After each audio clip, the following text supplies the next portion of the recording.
Olá, jovens, tudo bem com vocês? Olha, eu aqui novamente para mais uma aula de física. Bom, pessoal, hoje nós já vamos para a nossa sexta aula, correto? O que nós estamos conversando até agora? Bom, estamos falando aí da física do terceiro ano, estamos falando de eletricidade, lembram? Eletricidade está dentro do eletromagnetismo e dentro da eletricidade nós estamos falando de eletrostática, tá bom? E também falando ali da eletrostática, nós abrimos uma aula, não sei se vocês lembram, para falar de física quântica, que a gente falou aí de algumas coisas, do surgimento dessa nova área da física e a finalidade do surgimento dessa nova área, e também falamos aí de várias aplicações devido ao avanço da física quântica. Lembram? Bom, pessoal, nós também conversamos sobre quantização da carga elétrica. Nós vimos que a carga elétrica total de um corpo ela é igual ao número de partículas que está em excesso ou em falta, correto? Vezes a carga elementar. E nós fizemos aí alguns exercícios e fizemos alguns cálculos para poder aplicar essa quantidade de carga do corpo. Bom, pessoal, vocês devem lembrar também, porque a gente trabalhar esses processos aí de eletrização, nós utilizamos aquele modelo atômico, que é um núcleo lá com prótons e nêutrons, né, um núcleo bem massivo, sendo que a massa desse próton é 2.000 vezes maior que a massa do elétron, e nós vimos também que esses elétrons estão bem afastados do núcleo na eletrosfera, certo? E nós vimos que, dependendo da substância do material, se ele é um bom condutor ou se ele é um isolante, está relacionado a esses elétrons livres para haver troca, correto? Pessoal, hoje nós vamos dar uma aprofundada sobre modelos atômicos para a gente entender algumas coisas a mais. Vamos lá? O que eu pedi para vocês assistirem, né? A videoaula lá da física de partículas. A física de partículas é uma parte da física que trabalha com o estudo das partículas e também está lá no Ciência Agora e eu falei para vocês do link, espero que vocês tenham conseguido assistir, que nós vamos utilizar aqui na nossa aula de hoje, ok? Bom, pessoal, o que nós vamos falar? Do modelo atômico de Bohr, ok? E também desafios da física do século XXI, a busca pelo átomo. Então, esse modelo atômico que nós estamos utilizando nas nossas aulas de processo de eletrização, ele não é o atual modelo atômico que vigora, tá bom? Para chegar até aí, a gente vai ver nessa aula de hoje o caminho que foi percorrido, tá bom, galerinha? Modelo atômico de Bohr. Lá em 1911, as experiências de Ernest Rutherford, que era o modelo que nós estávamos utilizando para fazer os nossos processos, né, de eletrização, ele fala que em 1911, dessas experiências de Rutherford sobre a estrutura do átomo, apontaram para um modelo atômico semelhante ao sistema solar, que, por isso mesmo, às vezes é chamado de modelo planetário do átomo, tá, pessoal? O que seria esse modelo estilo sistema solar? Eu tenho um núcleo, esse núcleo ele é massivo e em volta desse núcleo lá orbitando, a gente tem os elétrons. Então eles falam que é sistema solar porque lembra o Sol e os planetas, ok? Então o modelo de Rutherford, ele lembra o Sol e os planetas. É por isso que é semelhante ao sistema solar, tá bom? O modelo de Rutherford mostrava o átomo formado por uma região central muito pequena, denominada núcleo, circundada por elétrons, ou seja, era circulada ali por elétrons. Os elétrons se movimentam em torno do núcleo em órbitas cujos diâmetros são da ordem de 10 a menos 10 metros. É pequenininho, né, pessoal? Porque nós estamos falando de átomos, que são partículas aí da matéria, e realmente são valores pequenos, que é algo que é invisível aos olhos, ok? E aqui está a foto do Rutherford, como vocês podem ver. Ele foi físico britânico E também, além de trabalhar na estrutura atômica, ele foi descobridor das radiações alfa e beta, tá? Então, o descobrimento aí das radiações alfa e beta são atreladas a Rutherford, ok, pessoal? Entendido? Bom, vamos continuar aí depois de que nós vimos como é o modelo atômico do Rutherford, ok? Mas aí o que aconteceu, né? Lembrando aí que nós temos a física clássica, ok? E muitas coisas que eram investigadas e eram também descobertas esbarravam de acordo com a física clássica. Então, a física clássica, que até lá no início do século XX, ela predominava. Então, lembra que eu falei para vocês que o pessoal falava, ó, não tem mais nada para estudar em física, a física clássica explica tudo. Então, muitas coisas que passaram a ser estudadas após, elas acabavam esbarrando na física clássica. E a questão da estrutura do átomo e dos modelos não seria diferente. Então, o Rutherford fez uns estudos e é claro que ia ter aí umas contradições com a física clássica. Vamos ver, olha só. Então, pessoal, a gente tem aí umas contradições, pelo menos em dois aspectos. Primeiro aspecto, uma carga elétrica acelerada deveria irradiar energia continuamente. Ou seja, irradiar energia seria emitir energia de maneira contínua, né? Então, a energia emitida pelo tempo teria que ser igual. E cedendo continuamente energia, o sistema entraria em colapso, ok? Ia dar ruim para o sistema, né, pessoal? Pois os elétrons atingiriam o núcleo após um certo tempo, que na estimativa mais otimista era de 1 milionésimo de segundo. Então, muito rápido aqui. A física clássica achou esse primeiro problema aí com esse modelo, ok? Bom, outro problema, né, pessoal, que foi achado seria que, variando o raio da órbita de um elétron, seria possível obter uma infinidade de frequências, embora os experimentos realizados com o átomo de hidrogênio apresentassem um espectro de emissão com somente algumas linhas bem definidas. Então, eles começaram a perceber aqui que eu teria uma variação no raio dessa órbita aqui, e se eu tivesse essa variação de raio da órbita do elétron, seria possível obter aqui, ó, como vocês podem ver, uma infinidade de frequências. Bom, mas o que os experimentos mostravam aqui? Por exemplo, se eu fosse pegar o hidrogênio apresentava apenas algumas linhas definidas e não infinitas faixas aí de frequência. Tá bom, pessoal? Entendido? Bom, continuando a nossa leitura aqui. Essas contradições, que foram as duas contradições que eu li para vocês, levaram a concepção atômica para uma outra direção, né? Então, em física é muito assim, você tem lá o modelo, você tem explicação, se isso vai em contradição com alguma coisa, você vai estudar novamente e tentar buscar uma nova solução para aquilo ou consertar aquilo em algum aspecto, ok? Então, lá com os modelos atômicos, né, pessoal, não seria diferente, ok? Vamos continuar, olha só. Em 1913, Niels Bohr, olha aqui, que já trabalhava sobre a orientação de Rutherford, ou seja, o Bohr era pupilo do Rutherford, ele era um orientando, então Rutherford era orientador e o Niels Bohr também estudava a estrutura da matéria e também modelos atômicos. Bom, o Bohr publicou novas ideias procurando esclarecer essas contradições.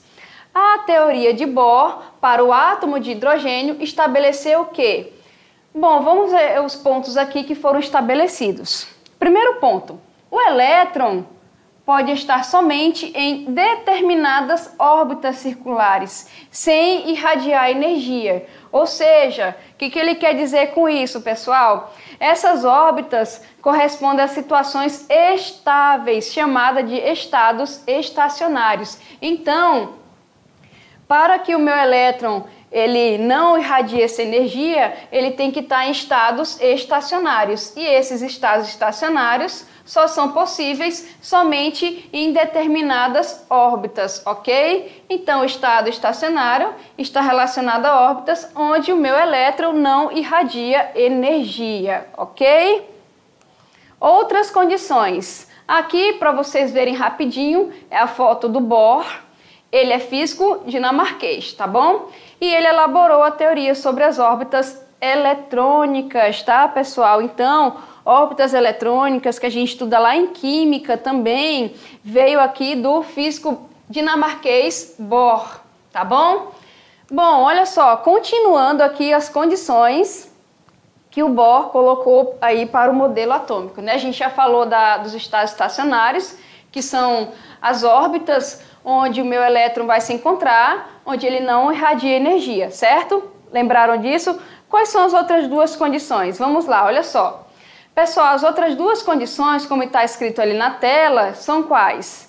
Todas as órbitas estacionárias possíveis são tais que o momento angular do elétron é um múltiplo de um valor fundamental, ok? Esse momento angular aqui está relacionado à trajetória circular. Isso aqui é conteúdo lá de primeiro ano, tá bom?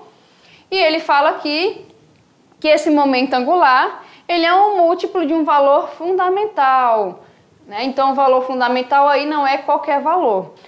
E outra condição aqui é, quando o elétron muda de um estado estacionário para outro estado estacionário de energia diferente, há em correspondência a emissão de um fóton, cuja frequência pode ser obtida por. Então, pessoal, olha só, vamos entender o seguinte, eu tenho lá, né, as condições, eu tenho os estados estacionários, que são aquelas órbitas que o meu elétron está lá, mas ele não está irradiando energia, ok? Então, eu estou ali, imagine que eu tenho várias órbitas, como camadinhas de cebola, ok?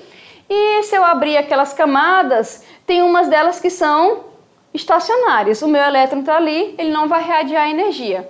Mas o que acontece? Se o meu elétronzinho ele pega e vai de uma camada da cebola para outra camada, aí sim ele vai irradiar energia e a gente chama essa energia de fóton, entendido isso? E a frequência com que ele faz isso é calculada conforme está escrito ali. Então nós temos o que? Essa frequência? Vamos lá ler comigo. Ela é a energia inicial menos a energia final dividido pelaquela constante de Planck que nós vimos aí em aulas anteriores. Então tá aqui a frequência dessa emissão aí, tá bom, pessoal? Ó, vamos lá lembrar, energia inicial menos a energia final dividido pela constante, ok? Entendido? Isso aqui era uma condição inicial, tá, pessoal, de acordo com o Bohr. Bom, o que ele coloca mais? Vamos ver.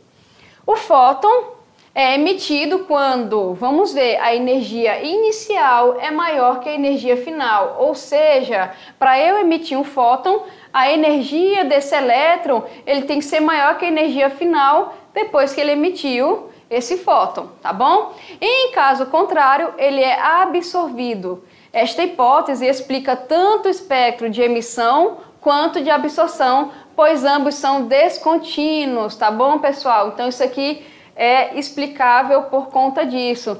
Como os espectros são descontínuos, que vai em desacordo com a física clássica, essa condição de energia aqui pode explicar quando ele é emitido e o contrário dessa condição seria o quê? Absorvido, tá bom?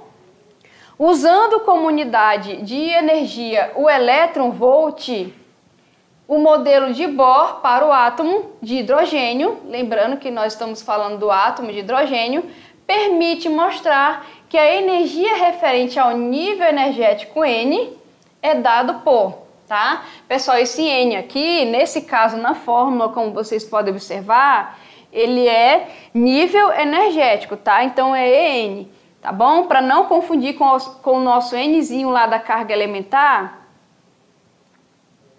a gente vai usar EN. Então, nível energético EN, ok? Então, aqui a gente tem, ó, um número fundamental e aqui nós temos um número quântico principal. Esse númerozinho aqui vai depender do desenho e também vai depender da condição, ok? E esse negativozinho aqui é para a gente trabalhar justamente essa condição que foi colocada anteriormente, tá bom, pessoal? E como vocês podem perceber aqui, ó, 1, 2, 3 números inteiros, tá bom?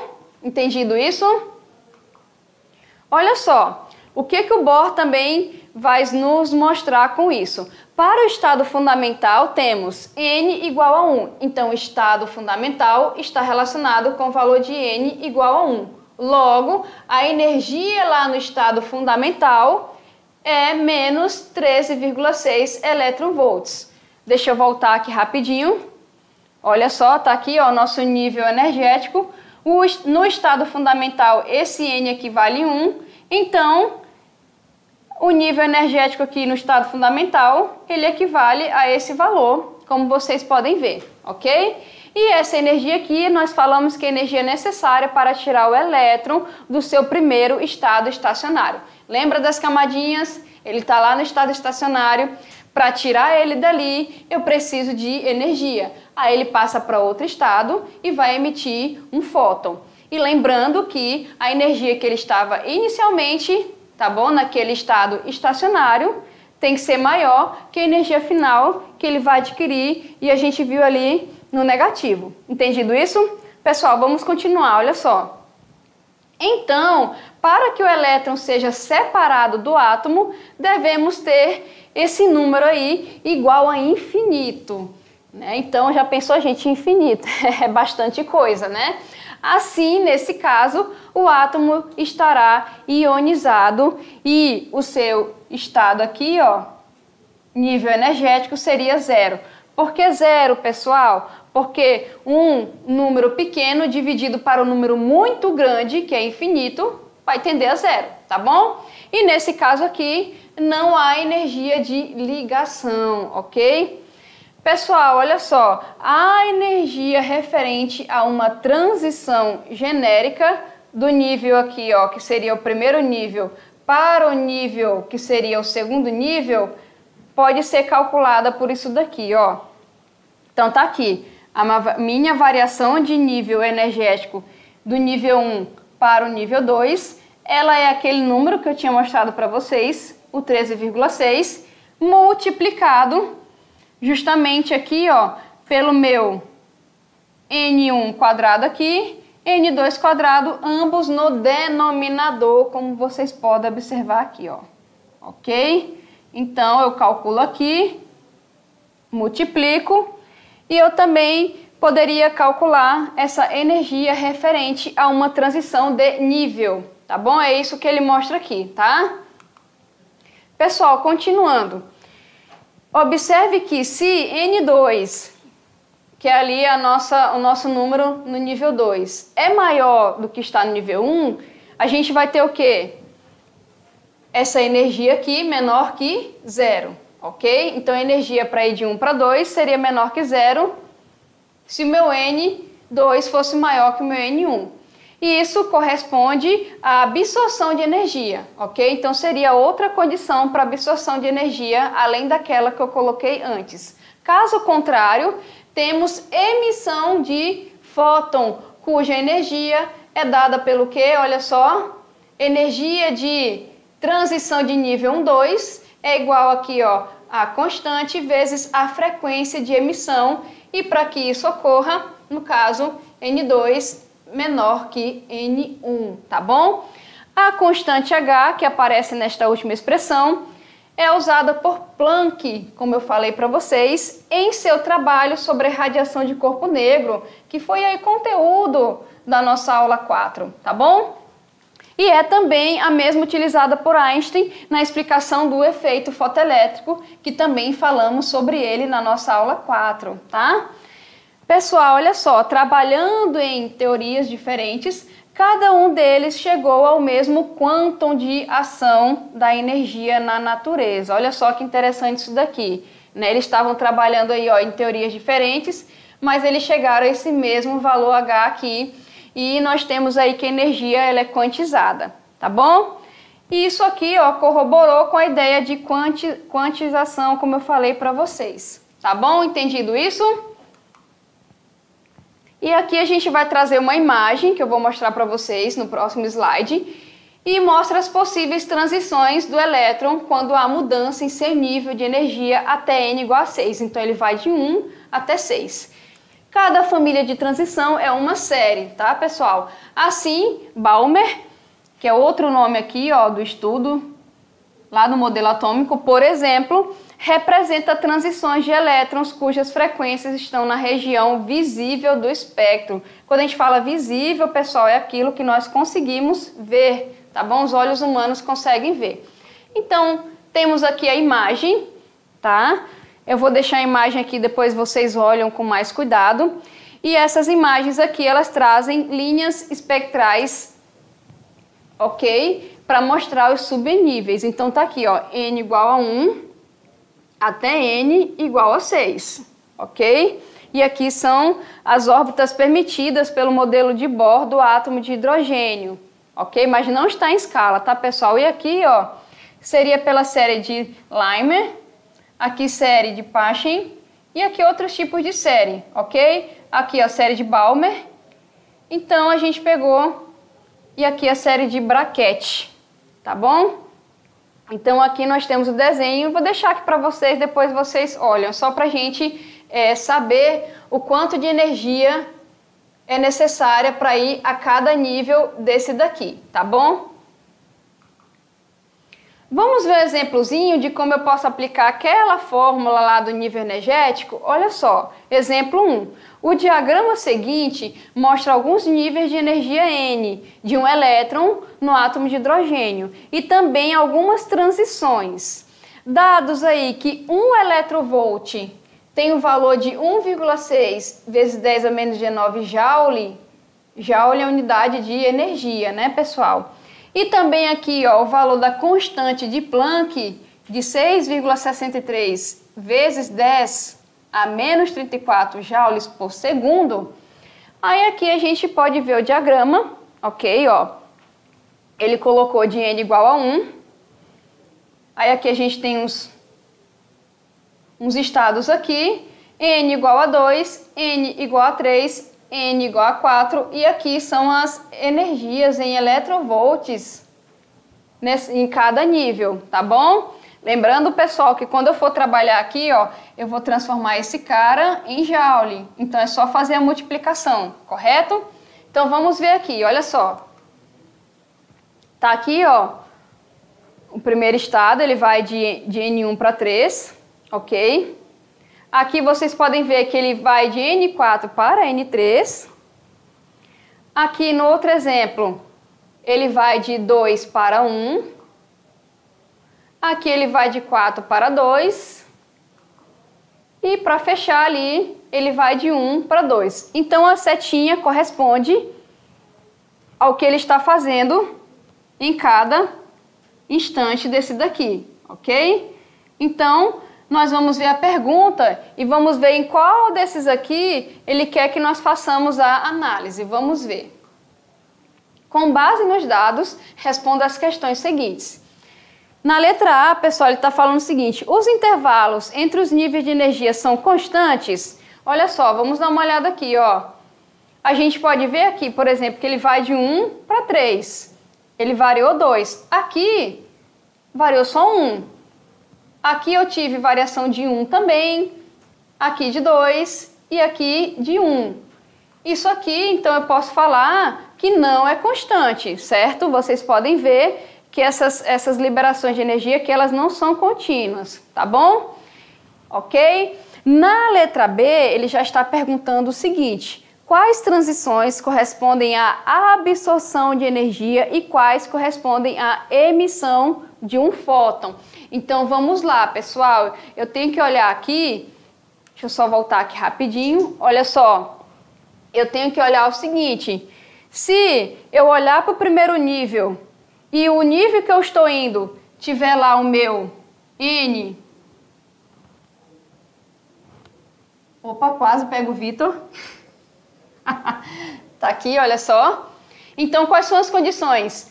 Ou o meu primeiro estado é maior que o segundo, ou o meu segundo estado é menor que o primeiro, certo?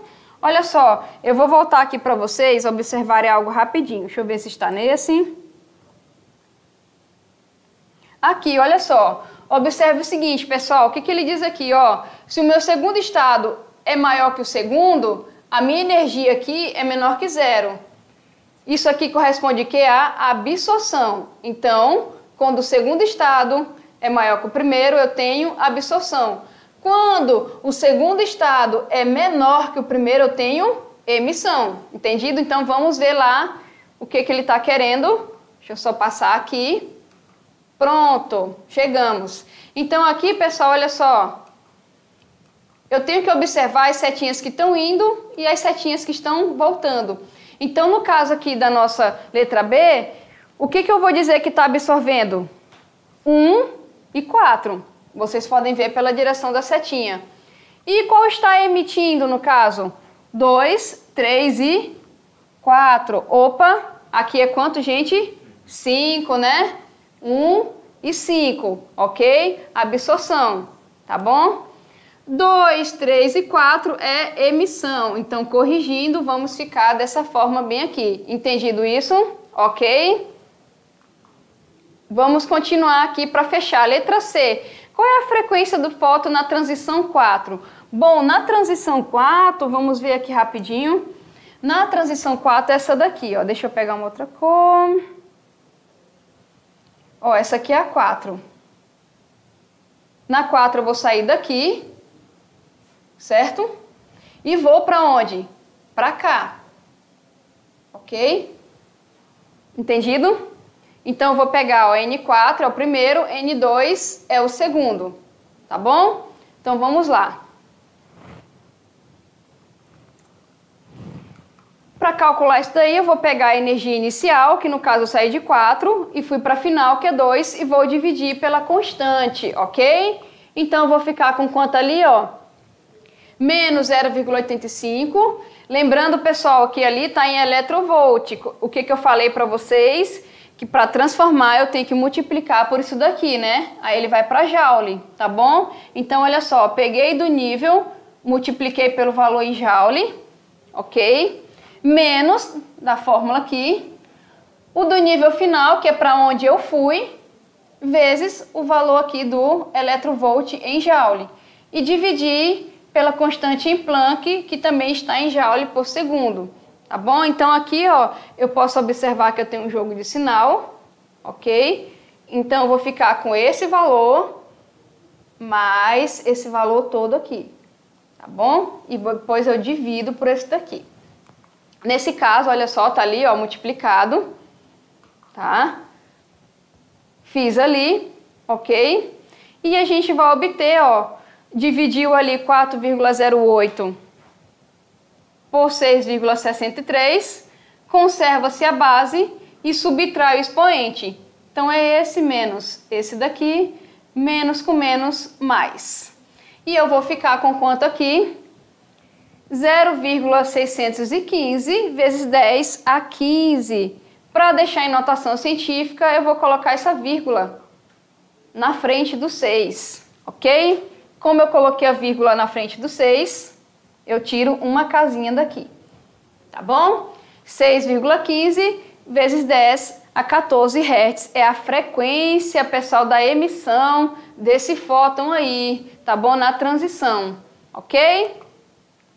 Pessoal, olha só, aqui tem algumas imagenzinhas, como vocês podem observar, e essas imagens estão justamente atreladas aos desafios da física no século XXI, que seria a busca pelo átomo. Aqui, galerinha, só tem alguns, mas vários físicos tentaram estudar uma estrutura satisfatória para o modelo atômico.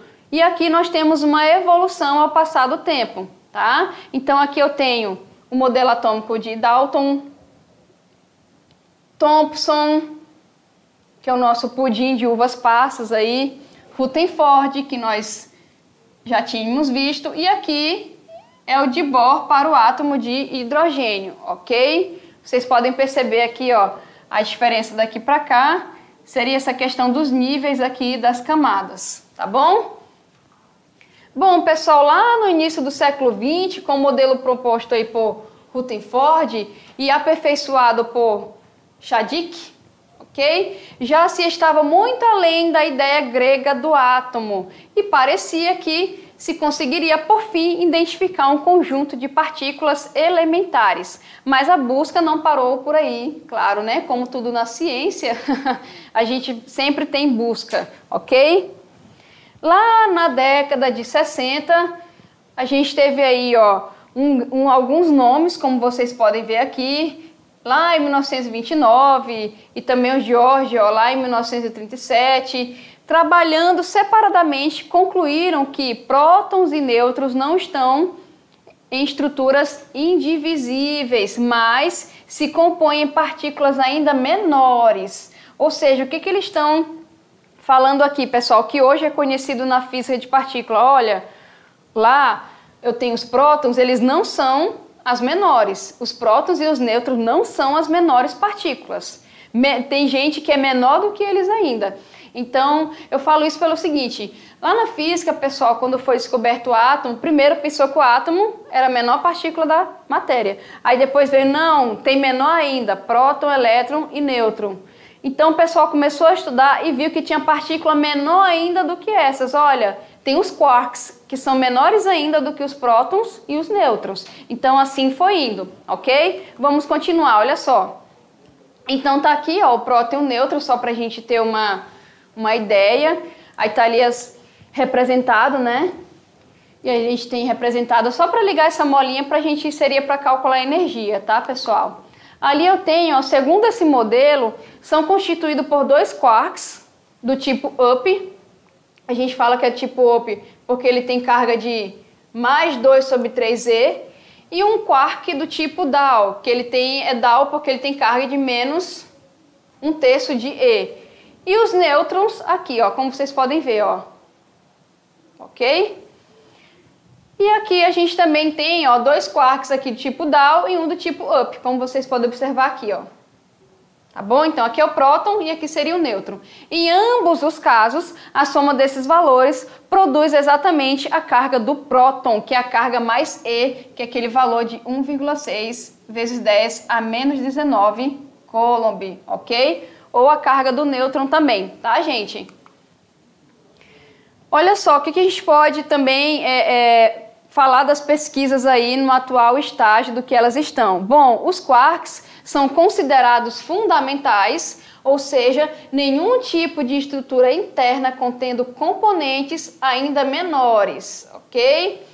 Além de quarks, há mais ainda uma partícula fundamental, o elétron, para o qual tão pouco se descobriu até o momento uma estrutura interna aqui do elétron, tá? Isso aí de acordo com as pesquisas, tá bom, pessoal? Mas de maneira contrária aos modelos atômicos anteriores, descobriu-se que o elétron não está presente apenas na eletrosfera. Lembra lá do modelo de Rutherford? No modelo de Rutherford fala que os elétrons estariam lá na eletrosfera, certo? Mas aí o pessoal começou a pesquisar e viu que não é bem assim, olha, eles não estão só lá, tá bom? Vamos continuar, olha só. Continuando a nossa leitura, pessoal, eles observaram que ele está também no núcleo atômico e essa presença foi revelada em um processo chamado decaimento beta, tá? Nesse processo de decaimento beta, um átomo de carbono 14, por exemplo, contém 6 prótons e 8 nêutrons, transformando-se em um átomo de nitrogênio, com 7 prótons e 7 nêutrons, emitindo um elétron, tá bom? Então aqui no decaimento beta, a gente tem esse exemplo aqui, e a gente tem a emissão de um elétron aí, ok? Então tá ali, ó, vocês podem ver, tá ali o nosso carbono 14 aqui, com 6 prótons e 8 nêutrons. Ele sofreu ali um processo, 7 prótons e 7 nêutrons,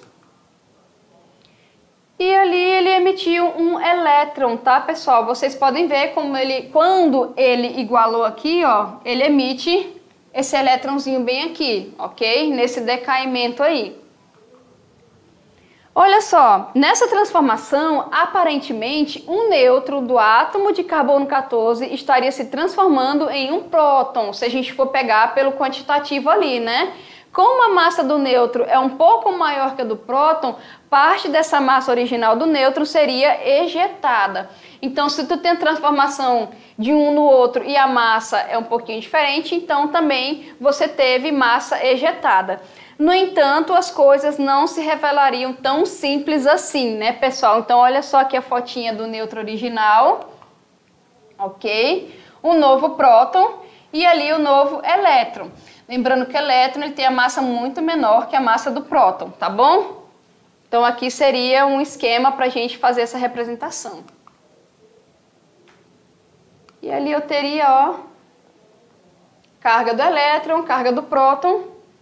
E aqui seria a carga resultante, que é a carga após isso, tá bom? Pessoal, olha só, nesse caso a violação de princípios tão fundamentais da física era tão conflitante. Então, se teve violação de princípio fundamental, alguma coisa estava conflitante. Mas aí, na época, alguns físicos chegaram a cogitar que esses dois princípios talvez não fossem válidos para todos os processos, né? Então, a gente tem na física princípios fundamentais. Se alguma coisa ferir um princípio fundamental, você pode pesquisar o que feriu ou você pode também duvidar do princípio, né? A ciência dessa forma. Então, nesse caso aqui, o pessoal está falando, pode ter acontecido que esses dois princípios não são válidos para tudo. No entanto, nem todos estavam aí dispostos a sacrificar fundamentos tão sólidos. E isso a gente tem hoje em dia, né, pessoal? Se algo mexe em algo tão sólido, é complicado querer pessoas que investiguem isso daí, tá bom? Para resolver esse dilema, o físico austríaco, o Pauli, tá?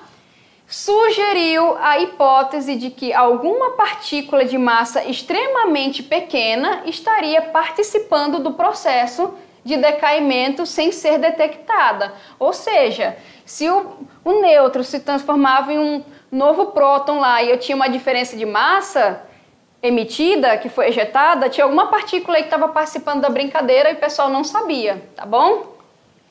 E tal partícula deveria ter a carga nula, pois a carga elétrica era conservada no processo. Então, seria uma partícula de massa muito pequena e com carga nula. Ou seja, a soma da carga dos produtos no decaimento, próton e elétron, deveriam ser igual à carga nula do nêutron, né, para conservar essa carga elétrica. Além disso, essa partícula seria fundamental e ia interagir fracamente com a matéria, pois nenhum processo conhecido até aquele momento era capaz de revelar sua presença, né? O pessoal ficou doido, não sabia que partícula estava presente ali naquele decaimento beta, né? Mas olha só, pessoal, essa partícula, por ter uma massa muito pequena e carga nula, o físico italiano Fermi deu a essa partícula o nome de neutrino. Então, neutrino é uma partícula com massa muito pequena e carga nula. E neutrino você pode ver que vem de nêutron, né? E a gente pode falar aqui que foi a tábua de salvação para os dois princípios tão estimados pelos físicos, né? Que seria a conservação da carga ali no processo de decaimento. Então, tá aqui o nosso nêutron original, bonitinho, olha só. Sofreu decaimento, tá aqui o novo próton. Aí aqui, ó, o neutrino, que é essa partícula aqui, ela explicaria a diferença de massa e também explicaria que essa carga aqui, ó, seria conservada, né? Então tá aqui, olha só. Tá aqui a carga resultante, que é a conservação dessas duas cargas aqui, e como essa é nula, não afeta a conservação, ok? E explicaria a diferença de massa aqui, ó, nessa transformação aqui. Tá bom, pessoal? Entendido? E aqui, ó, o estudo do decaimento beta revelou também a existência de uma nova força fundamental da natureza responsável por esse processo, a chamada força nuclear fraca, tá? Quando a gente fala de forças fundamentais, pessoal, é só a gente lembrar, a gente tem força gravitacional, tem força elétrica, força magnética, então ali a gente tem a força nuclear fraca, que também é um tipo de força, porque todo tipo de força trabalha em interação, tá bom? Continuando, olha só.